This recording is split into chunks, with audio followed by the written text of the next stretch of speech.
Hello everyone.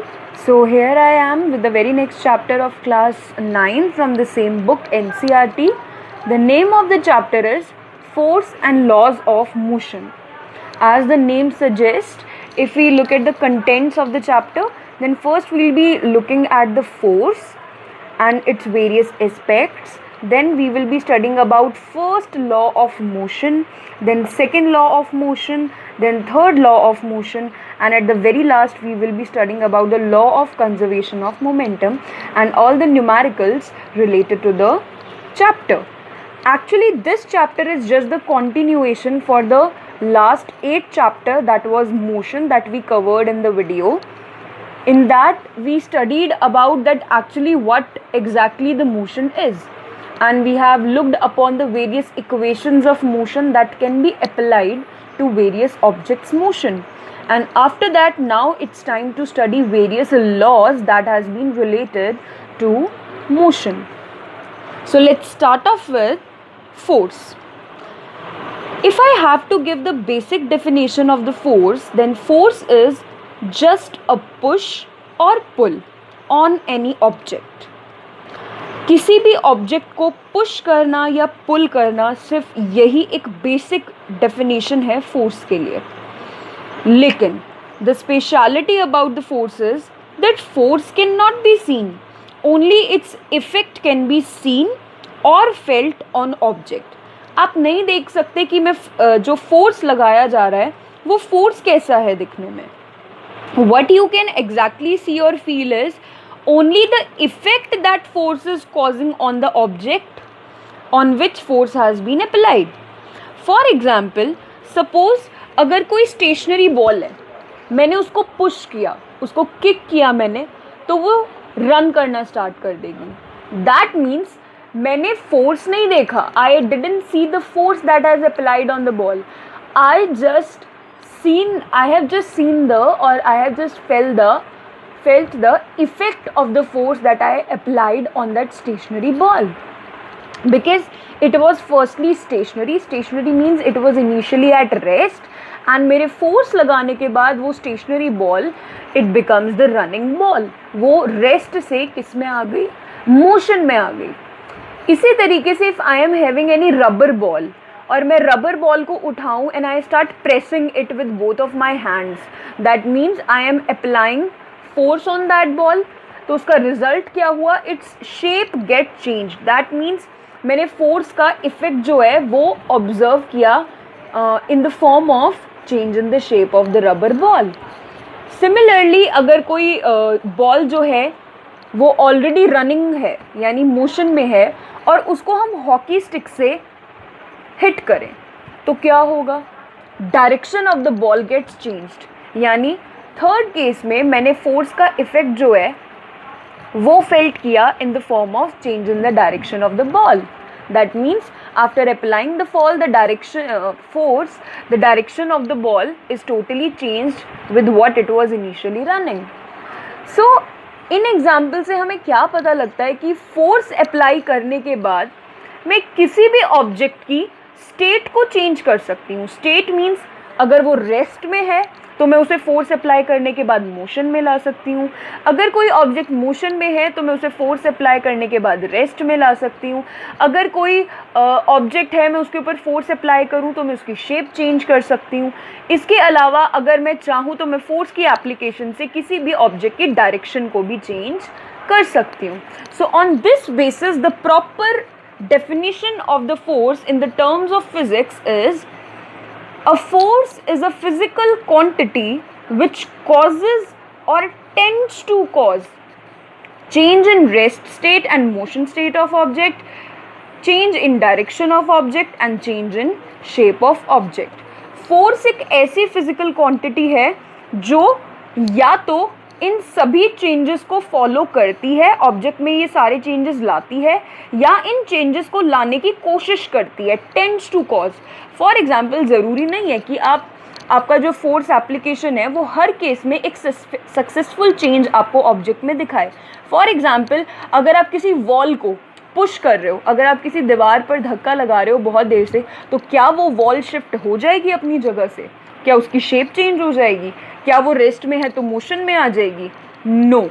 And only this example make us know कि force हम apply कर रहे हैं, but it may cause all these changes, it may not cause all these changes. लेकिन कौन सी situation में changes हो जाएंगे और कौन सी सिचुएशन में चेंजेस नहीं होंगे, this we will be able to know when we will study the very next concept, that is balanced force and unbalanced force. अगर मैं balanced force के बारे में बात करूं तो सबसे पहले you just look at this box. ये सिंपली फ्लोर पर एक रखा हुआ बॉक्स है जिसके ऊपर एक बार इस डायरेक्शन में फोर्स लगाई गई और एक बार इस डायरेक्शन में फोर्स लगाई गई. That means two people are applying the force on this box but in opposite direction. One person is pushing it from this side and one person is pushing this box in this side. And मुझे condition क्या दी गई है कि जो force F1 है और जो F2 है वो दोनों के दोनों मैग्नीट्यूड में बिल्कुल इक्वल हैं, लेकिन ऑपोजिट है डायरेक्शन में. Magnitude, as we have seen in the motion chapter, magnitude means the numerical value. That means force जो है वो जितना न्यूमेरिकल वैल्यू का फोर्स इस साइड से लग रहा है उतना ही न्यूमेरिकल वैल्यू का फोर्स इस साइड से लग रहा है, बट इनकी डायरेक्शन ऑपोजिट है. आपको यहीं से पता लग जाना चाहिए कि that means force is a vector quantity because it is related to magnitude as well as with direction. तो okay, now back to the situation. अगर इस तरीके से दो इक्वल फोर्सेस इसके ऊपर लग रहे हैं जो कि मैग्नीट्यूड में इक्वल हैं लेकिन डायरेक्शन में ऑपोजिट हैं, तो इसका नेट रिजल्ट क्या होगा? क्या ये बॉक्स कहीं भी मूव करेगा? The answer to the question is no. उसका रीज़न क्या है? क्योंकि इसके ऊपर जो दो फोर्सेस लग रहे हैं उनका बिल्कुल इक्वल मैग्नीट्यूड है लेकिन वो ऑपोजिट डायरेक्शन है. जितना चेंज इस बॉक्स की स्टेट में यहाँ वाली डायरेक्शन का फोर्स लाने की कोशिश कर रहा है, एग्जैक्टली उतना ही चेंज इस डायरेक्शन में लगने वाला फोर्स इस बॉक्स की स्टेट में चेंज लाने की कोशिश कर रहा है. As a result of which both the forces get cancels out and no net effect can be seen on the box or the state of box. So with this we can define the balanced forces as when two forces of equal magnitude acting in opposite direction on an object simultaneously, then there is no change in state of object and such forces are balanced forces. और इसका सबसे अच्छा example है force applied by you on the wall, जो मैंने अभी आपको इस एग्जाम्पल दिया था कि अगर आप वॉल को पुश कर रहे हैं, you are applying force from your side, लेकिन हमें उस फोर्स का कोई नेट इफेक्ट नहीं दिखाई दे रहा. ना तो कोई वॉल की शेप में चेंज आ रहा है, ना उसकी स्टेट में चेंज आ रहा है, ना कोई डायरेक्शन चेंज आ रही है. That means the effect of the force which we are applying on the wall can not be seen. And उसका रीज़न क्या है? हमारे हैंड्स जो फोर्स वॉल के ऊपर लगा रहे हैं एग्जैक्टली उतना ही फोर्स वॉल हमारे हैंड्स के ऊपर भी अप्लाई कर रही है. That means the two forces are getting applied but in opposite direction, जिसकी वजह से the net effect is zero and no effect of force can be seen. तो it is very important point to be noted that in case of balanced forces are being applied. Force apply ज़रूर होते हैं balanced forces के case में, लेकिन उनका equal magnitude लेकिन opposite direction होने की वजह से जो नेट इफेक्ट है ऑब्जेक्ट के ऊपर वो कैंसिल आउट हो जाता है and no effect of force can be seen on the object. That means balanced forces अगर किसी ऑब्जेक्ट के ऊपर अप्लाई होंगे तो वो कोई चेंज ला नहीं पाएंगे. दे टेंड्स टू कॉज, वो कोशिश कर रहे हैं इन स्टेट्स में चेंज लाने की, लेकिन बैलेंस्ड फोर्सेस के केस में ऑब्जेक्ट में हम इस तरीके के चेंजेस नहीं ला पाएंगे. We are just tending to cause these changes in case of balanced forces. So now look upon the unbalanced force. In the same manner, if I talk about the unbalanced force, then you can look at the same picture again. On box, one force is applying on this direction and another force is getting applied on this direction. लेकिन इस case में क्या है? F1 जो force है वो greater है F2 से. That means F1 और F2 मैग्नीट्यूड में इक्वल नहीं है. इस वजह से रिजल्ट क्या होगा कि ये बॉक्स जो है वो F1 फोर्स की डायरेक्शन में मूव करना शुरू कर देगा, because F2 force can not nullify the effect of F1 completely, क्योंकि F1 फोर्स बड़ा है. सपोज F1 का न्यूमेरिकल वैल्यू है 10 एंड F2 का न्यूमेरिकल वैल्यू है 7, तो F1 जो है F2 से नलिफाई हो ही नहीं पाएगा, because it is greater then in magnitude. The reason and the effect of this will be that box will start moving in the direction of F1. So this is the result, that box will start moving in the direction of larger force. And now with this we can define the unbalanced forces. When two forces of unequal magnitude act in opposite directions simultaneously, then the object moves in the direction of the larger force, and such forces are called unbalanced forces. इसका मतलब we have known this, that in case of unbalanced forces, yes, there is net some result on the object and state of the object can be changed under the effect of the larger magnitude force. यानी जब unbalanced force objects के ऊपर लगेंगे तो object की state में change आएगा, and किसके अकॉर्डिंग आएगा? स्टेट में चेंज उस फोर्स के अकॉर्डिंग आएगा जिसका मैग्नीट्यूड ज़्यादा होगा. For example in a tug of war, जब टग ऑफ वॉर होती है तो जो टीम लार्जर फोर्स अप्लाई करती है वही फोर्स जीत जाती है, and the rope gets into the team of और into the compartment of the team which is applying the larger force. That means rope के ऊपर, उसके ऊपर दोनों डायरेक्शन में फोर्सेस लग रहे थे, उसको दोनों टीम्स पुल कर रही थी, बट रोप जो है वो उस टीम के पास मूव कर गई जहां पर ज़्यादा फोर्स लगा था. So this was all about balanced and unbalanced forces.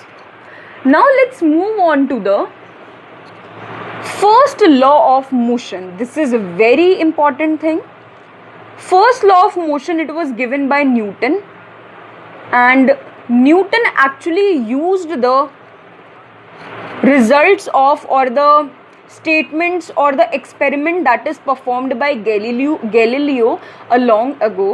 Galileo ने एक बॉल से, ग्लास बॉल से रिलेटेड एक एक्सपेरिमेंट किया था जिस पे बेस्ड उसने प्रिंसिपल ऑफ इनर्शिया, एक लॉ प्रिंसिपल ऑफ इनर्शिया करके कुछ स्टेटमेंट, कुछ लॉज दिए थे, एंड उसी की हेल्प लेकर न्यूटन ने फर्स्ट लॉ ऑफ मोशन को डिफाइन किया. I am giving you a bit homework कि प्लीज सर्च इट आउट कि what was Galileo experiment related to inertia. Okay, so coming to the first law of motion, Newton ने motion के लिए जो first law दिया, अगर मैं उसकी स्टेटमेंट की बात करूं तो it is every body continues in its state of rest or motion unless compelled by some external force, that is unbalanced force, to change the state.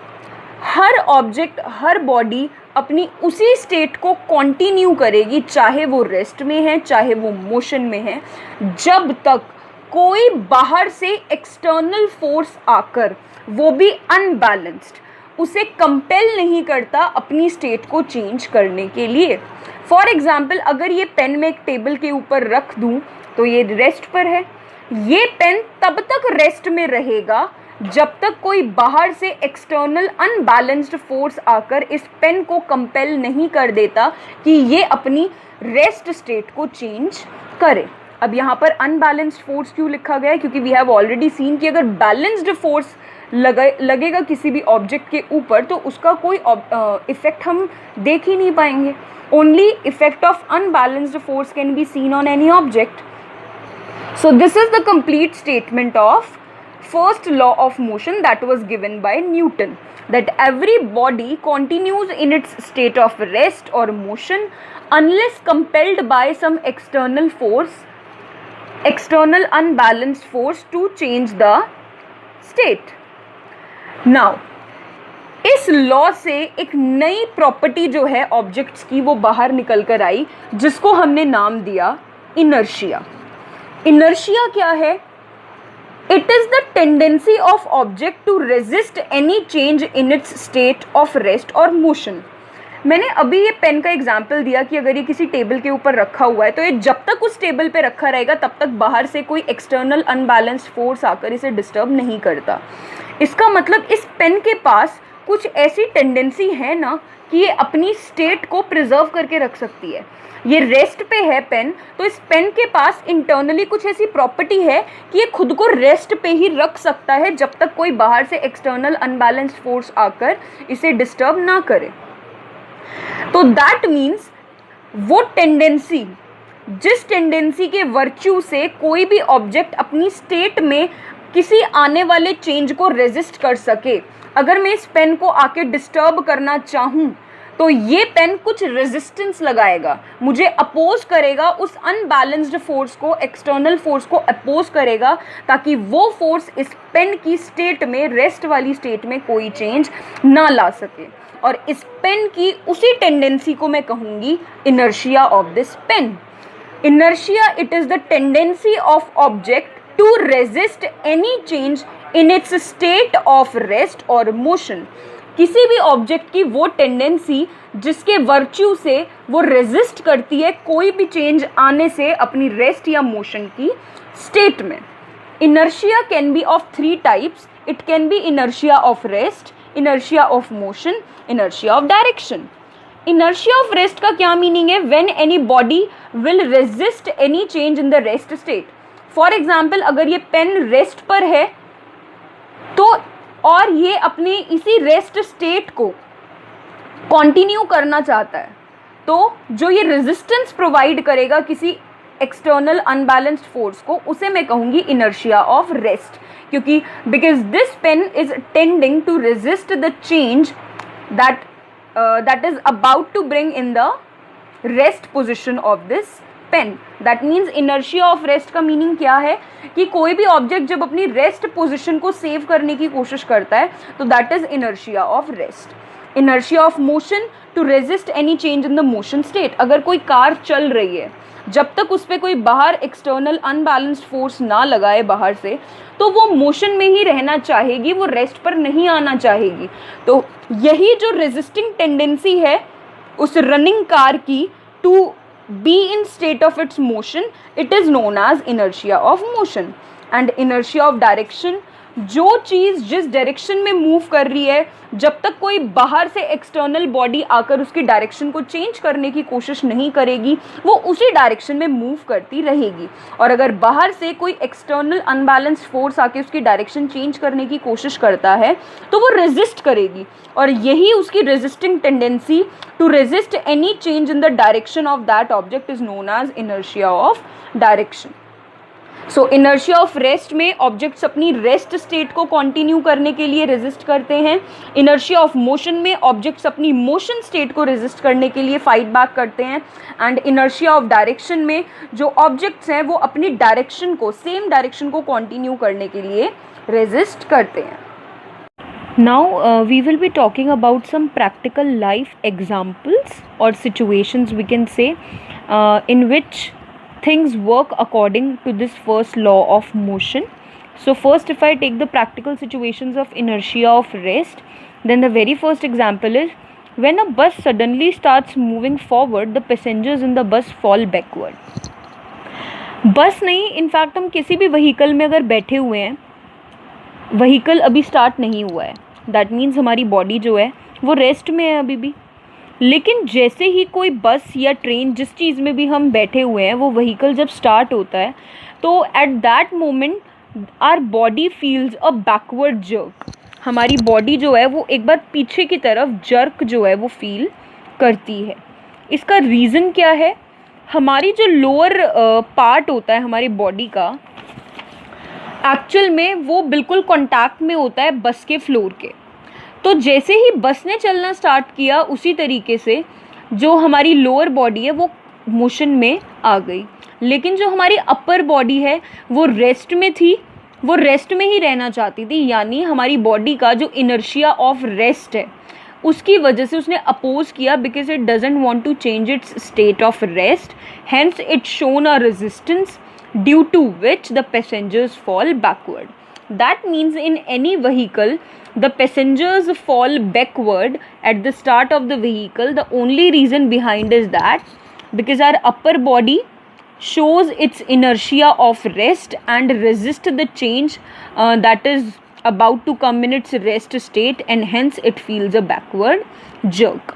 इसी तरीके से नेक्स्ट जो एक प्रैक्टिकल सिचुएशन है कि अगर हम कारपेट को स्टिक से बीट करते हैं, आपने देखा होगा जो बड़ी बड़ी लॉन्ड्री शॉप्स होती हैं वहाँ पर जो बड़े बड़े कारपेट होते हैं उन्हें साफ़ करने के लिए या उनसे धूल मिट्टी हटाने के लिए उन्हें एक लंबी सी स्टिक से बीट किया जाता है. The carpet is beaten with the stick to remove the dust particles. इसका रीज़न क्या होता है, ऐसा क्यों होता है? Behind this also the very first law of motion is working. जब हम कारपेट को स्टिक से बीट करते हैं तो जो कारपेट के फाइबर हैं वो तो मोशन में आ जाते हैं, लेकिन जो डस्ट पार्टिकल्स उस कारपेट के ऊपर हैं वो रेस्ट में थे and they wants to remain at rest. Hence जो डस्ट पार्टिकल्स हैं वो अपने इनर्शिया ऑफ रेस्ट की वजह से they fall down and hence dirt is removed from the carpet. For example एक और एग्जाम्पल है, you can look at over here. A bullet fired from a gun make a small hole in the window pane while passing through it, but the stone striking the window pane breaks it into pieces. अगर हम एक window pane पर bullet fire करें तो वो bullet जो है वो छोटा सा होल बनाकर उस विंडो पेन से निकल जाएगी, लेकिन अगर मैं उसी विंडो पर स्टोन को फेंकूं तो वो पूरी की पूरी विंडो पेन जो है पीसेस में ब्रेक हो जाएगी. Why it is happening? The reason being जब स्टोन जो है, हमने जब स्टोन फेंका है तो स्टोन की स्पीड बहुत ज़्यादा कम है, जबकि जिस स्पीड के साथ बुलेट फायर होती है वो स्पीड बहुत ज़्यादा होती है, जिसकी वजह से ये दोनों चीज़ें विंडो के जैसे ही कांटेक्ट में आई तो जो विंडो का पोर्शन है जिससे ये स्ट्राइक हुई वो पोर्शन तो मोशन में आ गया और स्टोन के साथ या फिर गन के बुलेट के साथ जो है वो चला गया, लेकिन जो विंडो का बाकी बचा हुआ पोर्शन है वो रेस्ट में था और वो रेस्ट में ही रहना चाहता था. And in resisting, in showing the inertia of rest, it breaks down.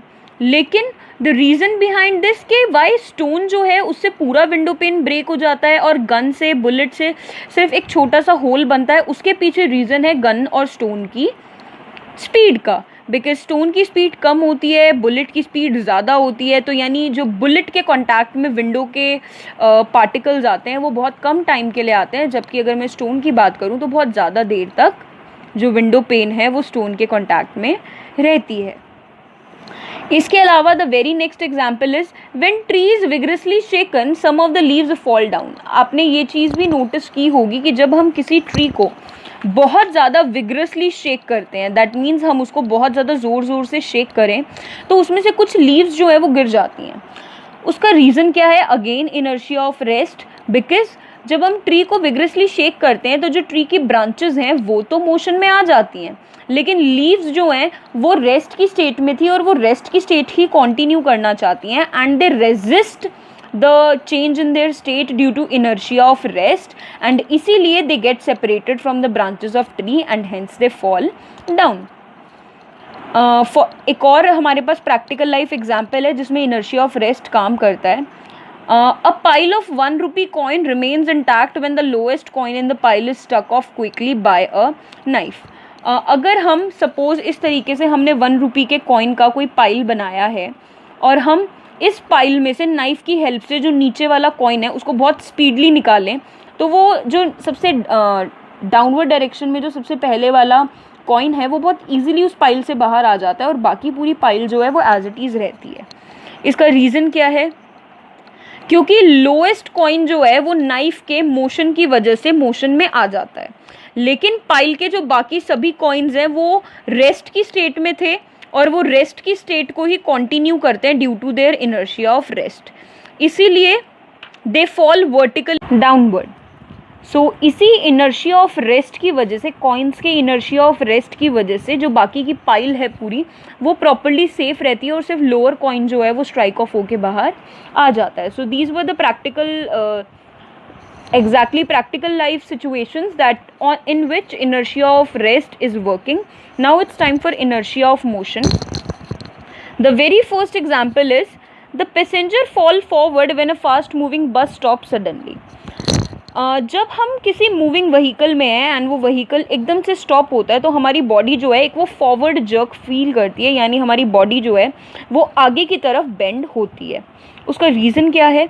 Because हमारी बॉडी के हमारी जो लोअर बॉडी है वो बस के फ्लोर के कॉन्टैक्ट में है, इसीलिए जब बस स्टॉप हुई तो एग्जैक्टली जो हमारी लोअर बॉडी है वो भी रेस्ट में आ गई, लेकिन जो हमारी अपर बॉडी है वो मोशन की स्टेट में थी और वो अपने इनर्शिया ऑफ मोशन की वजह से मोशन स्टेट को कंटिन्यू करना चाहती थी and it showed resistance toward the change in state, hence it feels a forward jerk.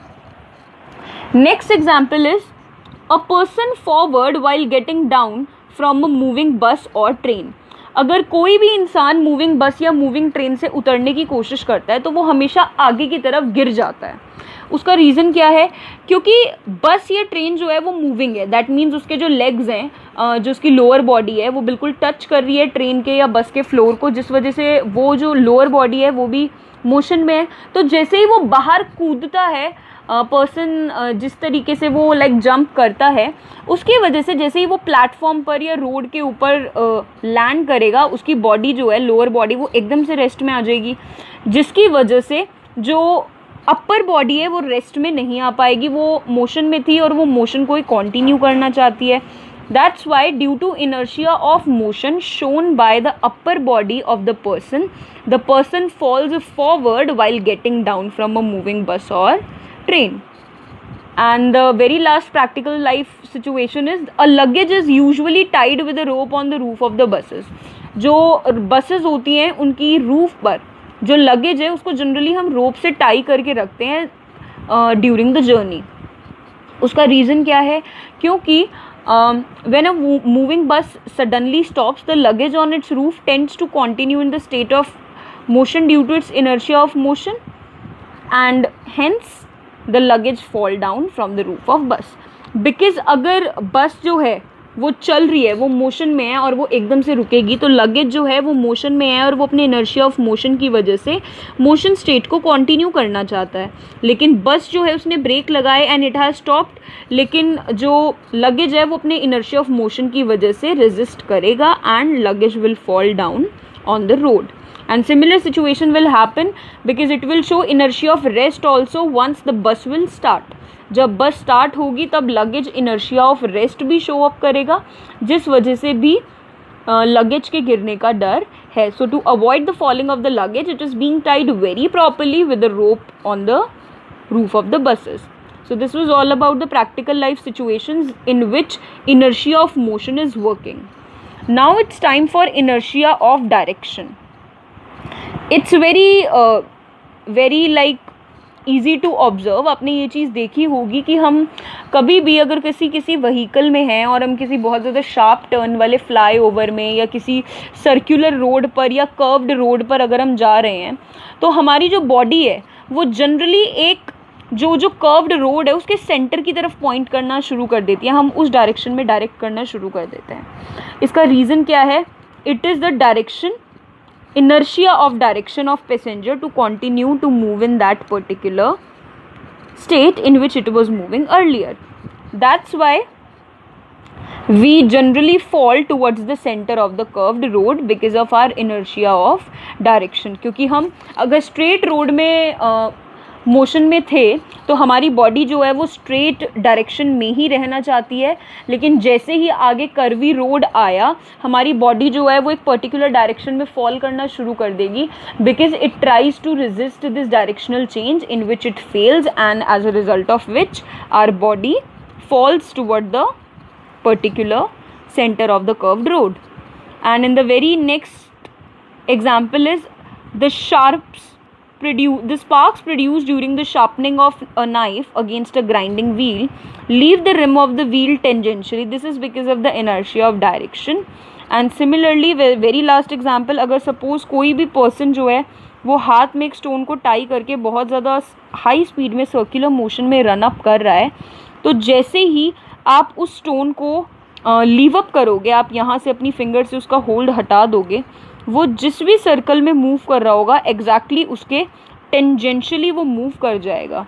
The reason behind this, कि स्टोन जिस डायरेक्शन में मूव कर रहा था वो उसी डायरेक्शन में मूव करना चाहता था.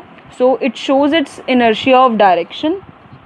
Hence it seizes the motion and it moves along the tangent of the point of the circle.